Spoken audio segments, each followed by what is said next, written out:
and welcome to the Bee Formless Flow Driven CEO podcast. It is Saturday, 7 p.m. in San Francisco for Tom LeNoble. Welcome, Tom. Thank you, B. It's so good to be here. Yeah, you too. And it is Sunday here in Melbourne, Australia. So I'm actually in my active recovery mode. But I thought, what a day to chat to you, Tom, just with about what we're about to talk to. And it kind of felt very fitting to do this on a non-essential work day.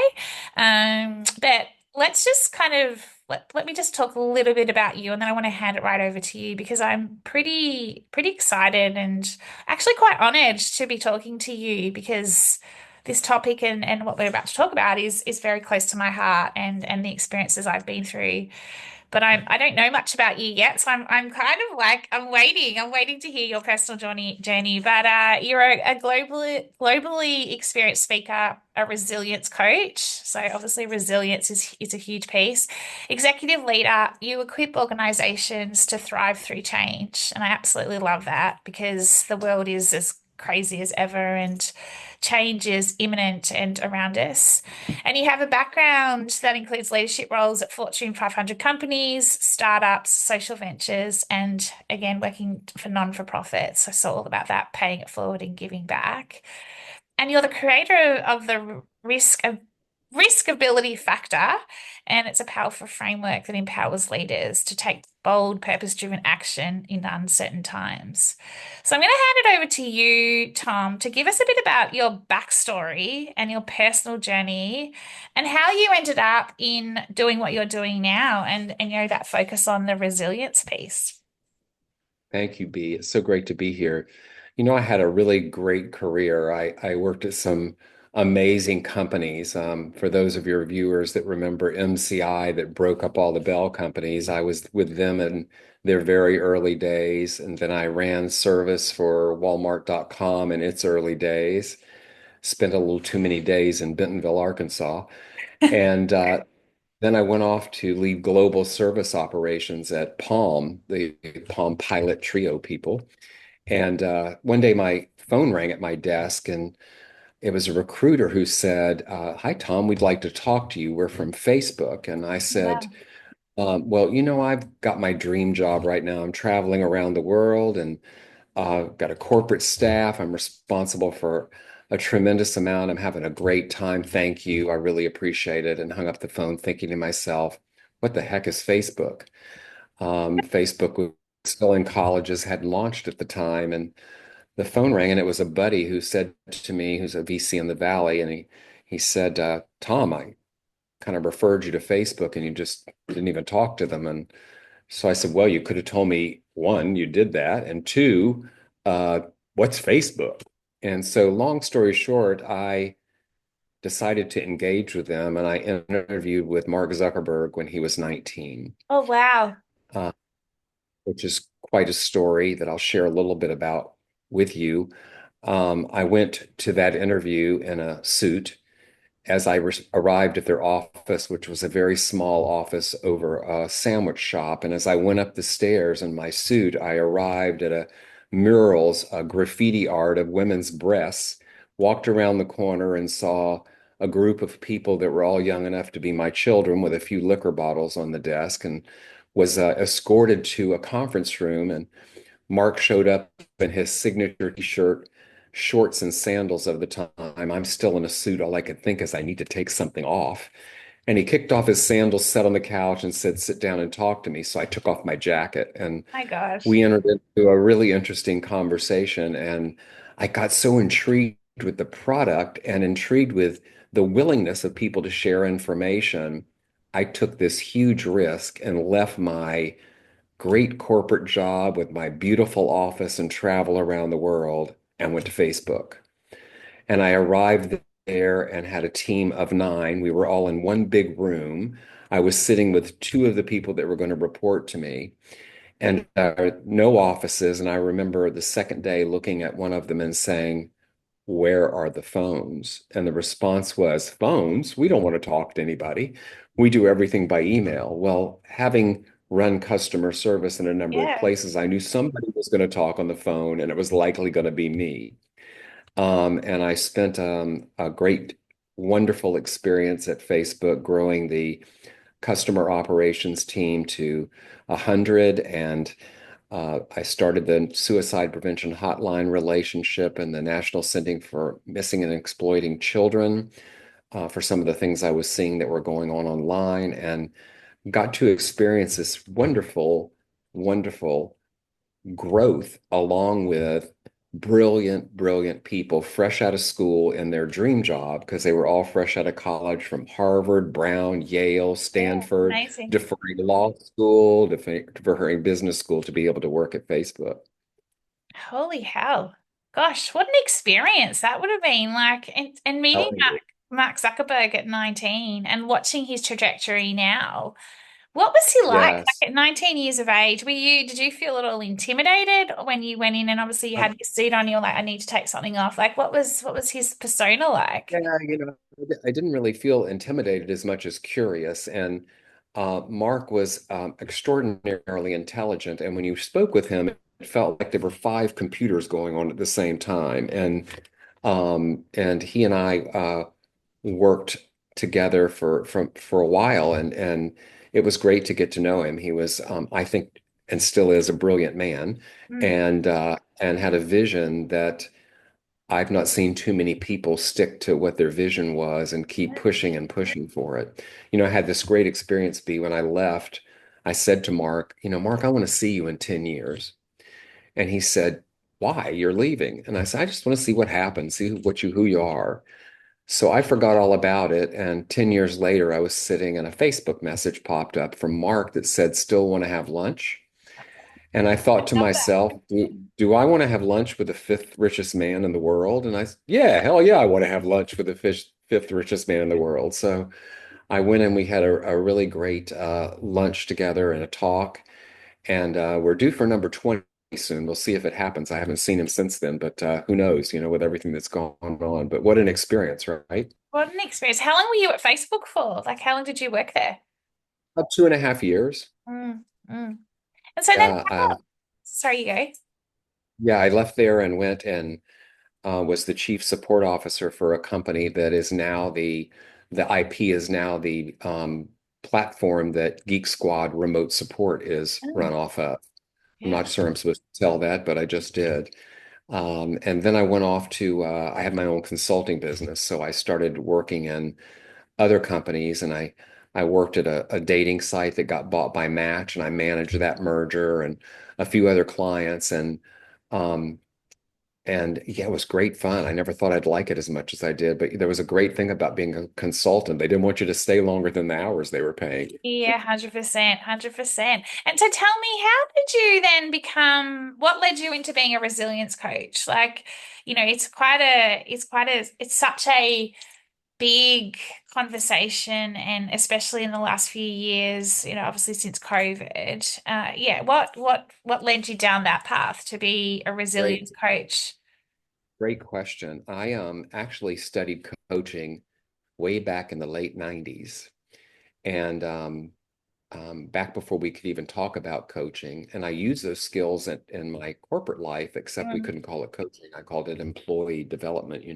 yeah. And so fast forward, I fell in love, got married, and traveled the world. And then I decided it was time to retire, being retired, to be inspired, and that I had something to share and more to do. I never really gave up on work. Mm, And I should tell you that I am now living with 13 years of metastatic cancer. wow. And so I understand resilience. I've had enough radiation to glow in the dark. And Wow. this isn't my life-threatening illness. I had another one. I was given 6 months to live 3 times. So I know what resilience is about. Mm, But I decided that I was going to just take that and be more active with it. And interestingly enough, I have my own brand, and I'm also the CEO of the Academy for Coaching Excellence, which is what the courses that I took back in the 90s turned into. The Academy has been in existence for 22 years. And last year, about this time, I stepped in to help them and help with some business and did some work with them that led to now I'm running that company. And the coaching is based on an ontological model, which is the study of being, just like the psychology is the study of your Yeah. thoughts and your dreams. This is the study of how you're being and what you're here to do and how you reach that, how you find those goals and dreams. Um, but I decided to do these things, and as you can imagine, and what I just told you, I've taken a number of risks because during what I told you, I was sick most of the time, Yeah. and few people knew about it, and still don't know about it. But yes, here we are today, and I like to say I'm still here. I love that. Oh my gosh. Like it's just kind of like, wow. Like I knew there was a story, but I didn't, you never know what the story actually is until you get talking. And, the fact that you don't let it define you, I've got your cancers around me. My dad's has terminal cancer. And my mum was diagnosed 18 months ago. She's good at this. Well, she's good now, so which is great. But yeah, it's something you learn to live with, but you don't let it shape you or define you. And it's a mindset thing, right? You've got to really kind of let it like you've got to really focus in terms of not letting it shape you or define you, but also not letting other people externally judging is the wrong word, but go, oh, they're sick. So you know what I mean? Like there's just this whole piece around Do.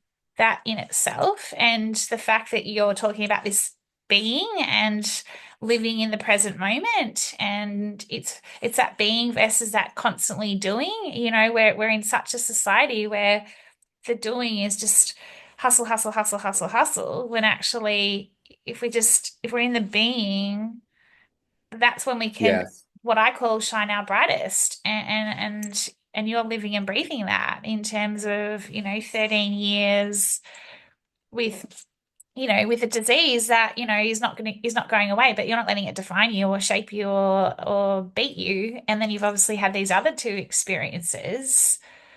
Gosh, what an Yeah. incredible person you are.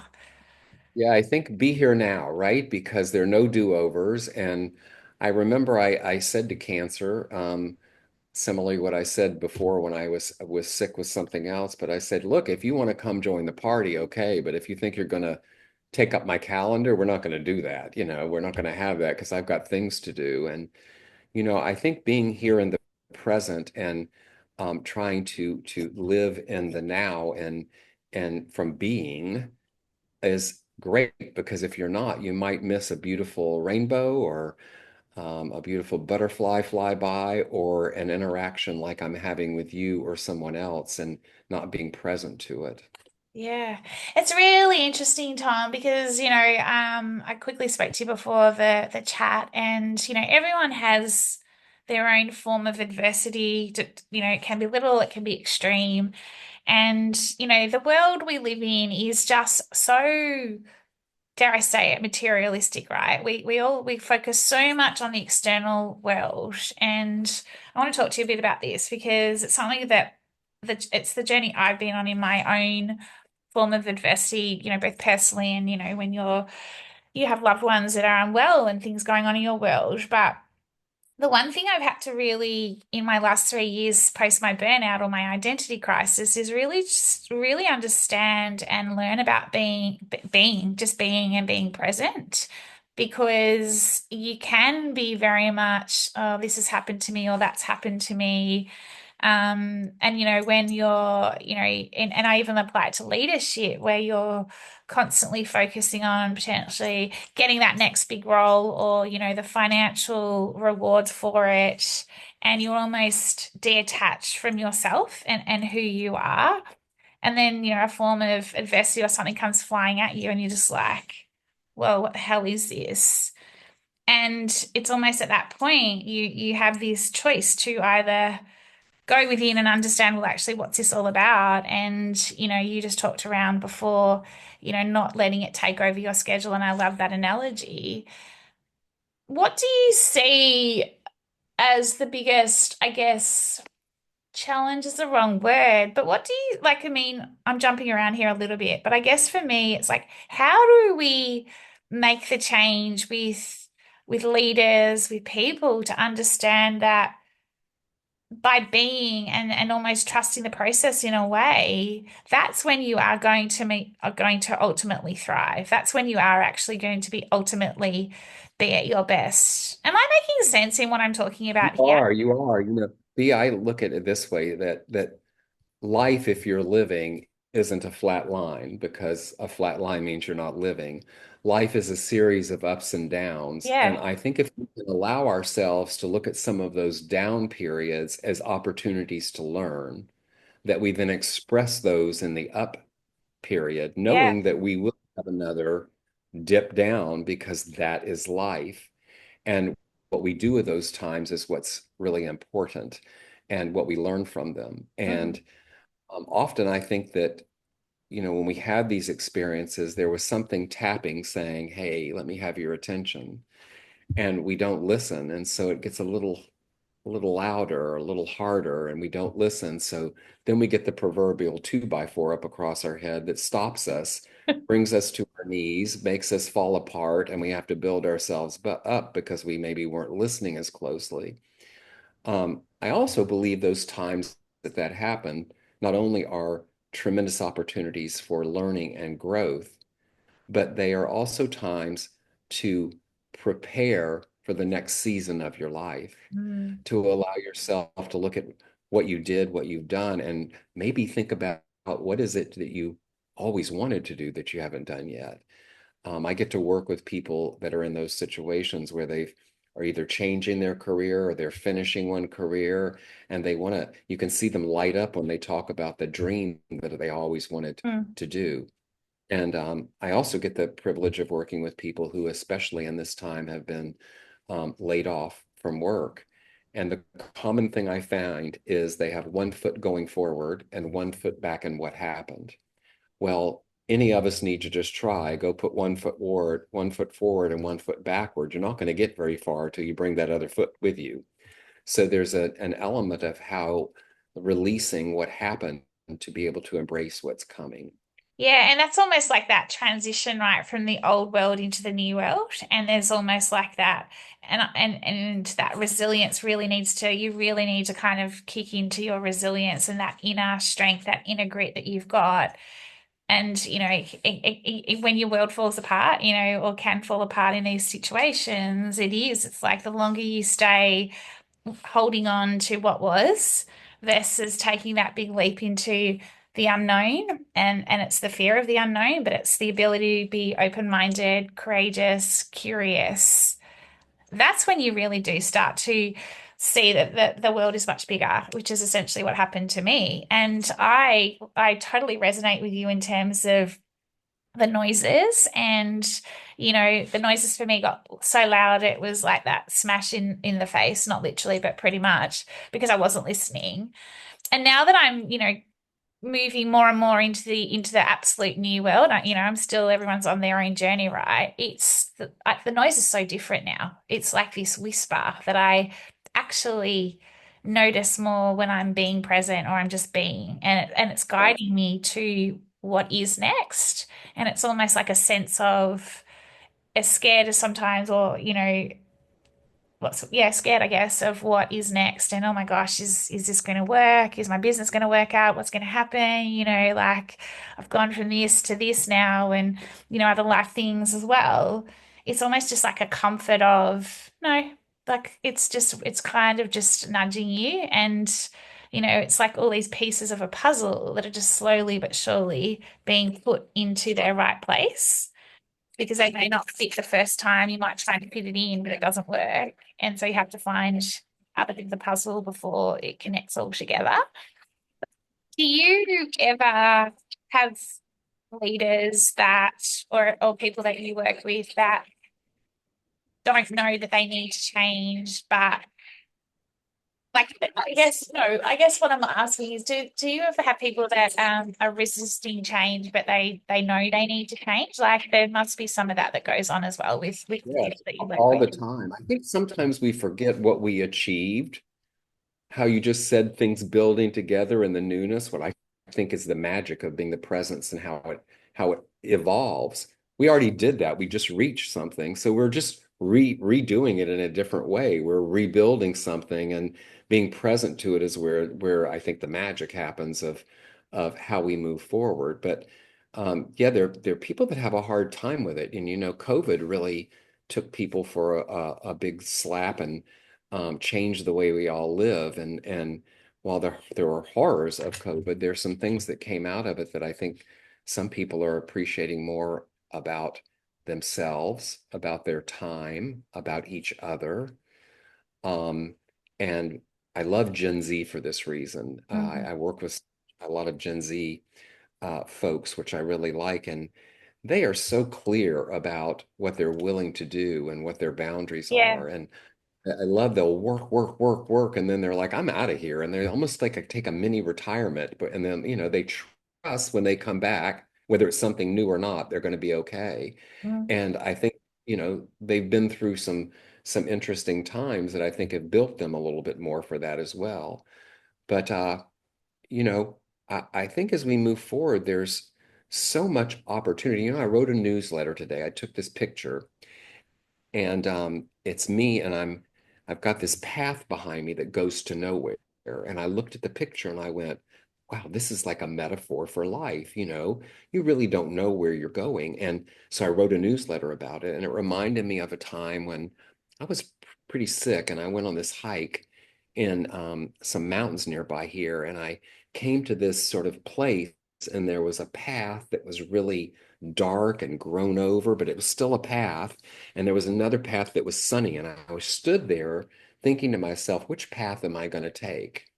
And so I took a deep breath and I went, I'm going to take this kind of dark path and just see what happens. So I did. And it came up to a spot in the sunshine, this circular space. And by my feet was a rock shaped like a heart.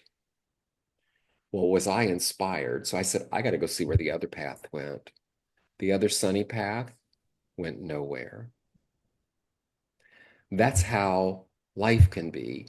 We perceive something, we use what's happened to us before or what's happening to us to set our journey in motion. Mm. We don't realize that the path to nowhere can be the path to just where we're supposed to be and the destination we've been looking for. Yeah, I feel like you've just like, oh my gosh, you've just kind of hit a nerve for me, like in terms of I feel like I've been on this path to nowhere for a while in the last few years, and I'm still working through where it's leading me to. But I think you're right. I think it leads you to where you're meant to be. And you might think that this is where you're meant to be going, but it's almost like there's another plan in place that you don't have any control over. And so the more you try and hold on, the more you try and control it versus, like you say, just be present and just trust, I think is the big thing. Yeah. Is that's when you are able to look around and see the beauty in the world, see the beauty in just the present moment versus like, like a classic example, and I keep bringing it up. You're currently in the past. It's well, it's now what, 7:30 p.m. in San Fran. It's 12:30 p.m. here. I'm in the present. No, I'm in the future. So you're in the past, I'm in the future, but right now we're in the present. Like, isn't that Yes, we are. it's quite amazing that It's you and I are both in it the is present, amazing. It but is amazing. you could say that you're in the past and I'm in the future, but yet here we are together chatting and just being in this present moment. I think there's something really beautifully in that. Tom, how do you stay? You talked around life's ups and downs. Do you have days when it's just like you have your moments where it's just like, do you ever have moments where you're like, this is too hard? Or it's just like, how do you work through it yourself? I think that I shared with you earlier, B, that I think resilience is like a muscle. When we pick up a weight and Yeah. we work our muscle, it's stronger and stronger, so it can do more, it can hold more. So I think we all have our down days. I'm a human, but I approach them and try to approach them from what can I learn from this, or how can I be of service to others? What I didn't share with you is I'm a philanthropist. And the reason I do all I do is to be able to do more philanthropy work. Mm. And so I'm in the business of serving others, not only in my business, but in my real quest in life, which is the philanthropy work I do. So typically, when I'm feeling down, if I try and do something for somebody else, shifts the whole thing. Yeah. Yeah. Just like if I'm feeling a little lost or I'm not sure about what I'm doing, I ask myself a few questions. Am I engaged? Am I inspired? Am I having fun? There's a few questions we can ask ourselves because sometimes, even when we're engaged, inspired, and having fun, we feel uneasy. We feel like we don't know where we are. And if we're not, typically doing for someone for something for someone else, as little as calling a friend and saying, I'm thinking about you, will shift where we're at. I totally agree with that actually. Like it's almost like that paying it forward, like I said earlier as well. And that muscle, that muscle and continuing to strengthen the muscle and master that muscle. Because you're right. Every time there's a form of resilience, every time there's a form of adversity that you face, whether it's like just having a basic down day, the thing I've noticed as well about myself, even, and what I'm working and, helping, guiding leaders to do as well is just sit with it. Sit with why am I here today? What happened, whether it's a business situation or whether it's a personal situation, sitting with it and actually going, oh, what was that? And understanding and asking yourself. So rather than going, that was shit, or this has happened and that happened and blaming everything, just starting to think, well, what did I learn from this today? And so really kind Look, of I think the more you can dig into that and sitting with it and as uncomfortable as it can feel or as uncomfortable as it can be. And I've noticed even on my down days where it's just like, I have no idea where this is all going or heading. When I sit with the uncomfortableness of it, it actually takes me forward and it actually does strengthen my muscle. And it goes to your point around I take the next step. I put yes. one foot in front of the other to keep bouncing forward and knowing that there is this path forward versus just being stuck or not listening or not kind of going, okay, well, what am I learning here today? Yeah, with what we teach at the academy, and it's a great way to live, is to look, see, and tell the truth. Mm, Apply that to those down days, apply that to the up days, apply that to the challenges, apply that to the wins is look, see, and tell the truth. And it brings you right back to the present and what you're looking for. mm. So tell me a little bit about the creator of the risk ability factor. What's this framework that you have created? It's a keynote I give, and it's really about inspiring others to take risks, especially leaders, even people that are facing health issues. I've done it for that group too, but the idea is to give them some examples where taking risks have turned up with great rewards and why taking risks can move you forward to find some of the best things you've ever been looking for. And do you believe it's about taking calculated risks, or do you think it's just about taking like risks in general? I think that it's using your brain, it's using your heart, it's using your intuition, it's using a total package. You know, we can take a risk and fall off a cliff, or we can take a risk by looking over the cliff and saying, wow, there's something really down there that's pretty cool. I'm really not going to fall. A lot of people don't want to even get close to the cliff. No, they don't. So then how do you take people on this journey in terms of Tom, in terms of ones that are, there's I don't know about you, but I tend to find at times, and I was a lived experience of it, that when you're stuck and you're almost frozen, it's that flight or fight mode, like, and you just can't see the wood for the trees. And so you keep doing the same old, and you're almost risk adverse, right? You're just kind of like, no, I'm just doing it the way I've always done it because it's the way I know. And if I just keep doing it this way, I don't have to face any of kind of that being present and going within and doing the work. And I guess we've probably talked a bit about this, but when you have someone that is completely and utterly stuck, what is your starting point with them? I think that one of the first things is to let them share how they're feeling and to dismantle it from how they're feeling and what the evidence is that it's real. Often, how we're feeling and how we're acting or some perception we have is merely that.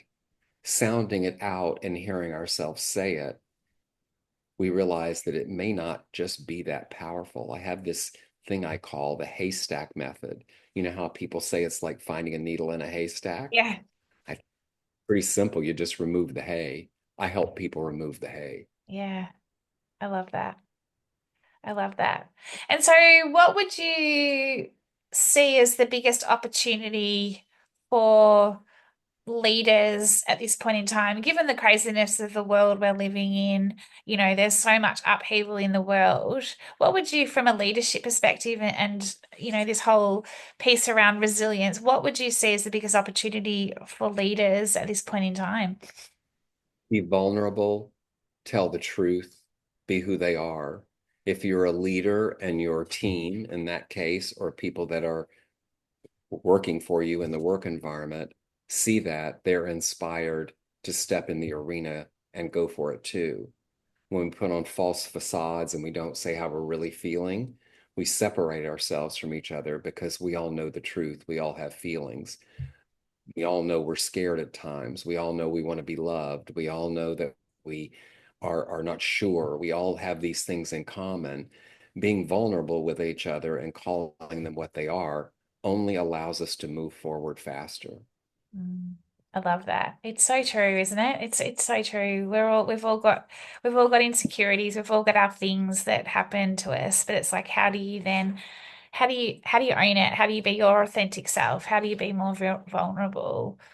And the last question for you is, how do you fill your own cup up? Like you're obviously, and I don't like using the word busy. You're a productive man. You've got this philanthropy, which is amazing. You're obviously running a coaching institute. You've then obviously, working with, all these different leaders, a lot of Gen Zers, which I love, and it kind of connects back to the Mark Zuckerberg piece in a way, doesn't it? In terms of when you were working with Facebook and but how do you fill your own cup up each day? You know, I I get up at 3:30 every morning. I have a morning practice. First thing I do when I stand up is I'm grateful I got up. Mm, And then I do things that help me enter the day. I always make my bed because there's nothing like going to your bed at night and I being know. able to pull the sheet down and having it be made when you walk in there to go to sleep. And so I do things that nurture myself. And then I love what I'm doing. Mm, I enjoyed my corporate career for years. But when you love everything you're doing and you're building it yourself, to me, I find it really energizing. I also spend a fair amount of time in nature. I take a walk every day, usually about 6 miles, and I allow myself to experience the air, the trees, the birds, the whatever I encounter, and to be present with it. And then I also have a pretty intense athletic Pilates practice that I'm quite fond of. Oh, I love athletic Pilates. I love it too. I'm gonna do a class this afternoon actually. It's one of my favorite things. It's one of the best fitness things as well for your health, for your body as you get older. Like My favorite t-shirt says Pilates is my happy hour. Pilates is your happy hour. Well, Tom, it's been such a joy to talk to you, and I feel like we could go down many different paths, but I do love your approach to life and all about being present. And with a man who has faced so much adversity and proven that, live your life to the fullest and love everything you do and have that purpose. Huge thank you for your time, especially on a Saturday night, and the fact you've been up since 3:30 a.m. this morning. Hopefully you get to go to bed earlier than, early if you're getting up so early. But I how do we do. how do we find out more about you? Please go to tomlenoble.com and you'll learn all about me there. Okay, thank you. Well, thank you so Bee, much. you're a delight. I really enjoyed being with you. And thank you so much for having me on your show. Thank you. Thank you. Well, you have a lovely rest of the weekend and we'll chat soon. I hope so. Yeah, thank you.